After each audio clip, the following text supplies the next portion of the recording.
Hey guys, happy Tuesday. I hope you've had a wonderful day today and that you've been able to just take some time and just spend some time with the Lord and His Word and in His presence.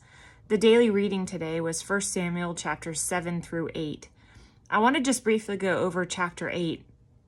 What you see here is the Israelites were asking for a king. Now, why did they ask for a king when they already had judges?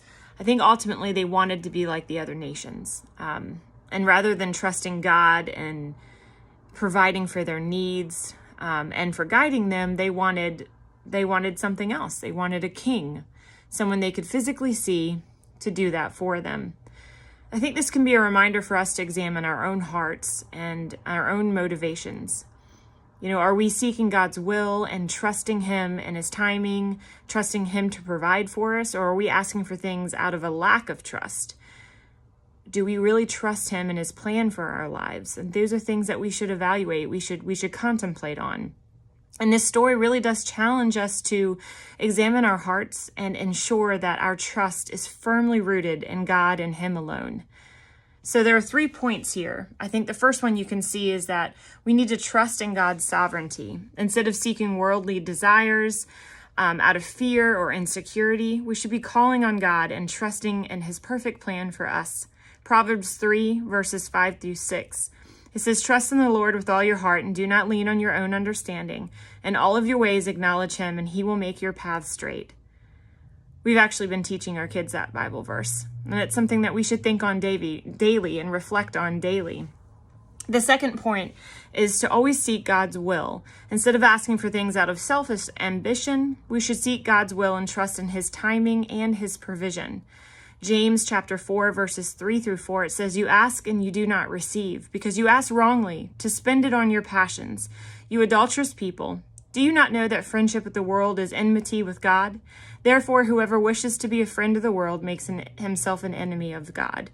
It's a hard but good reminder that our focus and our heart's desire should truly be on God and His desire for our lives. And when we put Him first, all those other things will follow.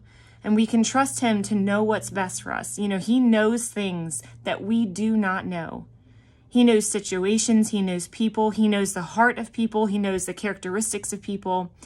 He understands what's going on in ways that we never will. So we can trust Him because He has our lives in His hand and He has our best interest at heart.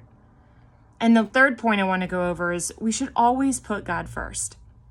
Just as the Israelites were reminded to put God first in their lives, we are called to prioritize our relationship with Him above all else.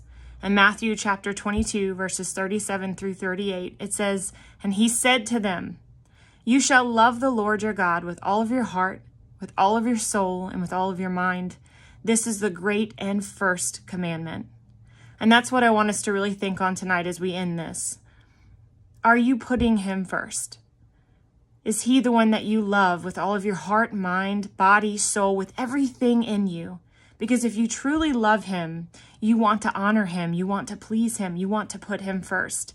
And what's so beautiful about the Lord is even when we make mistakes, He is there with us.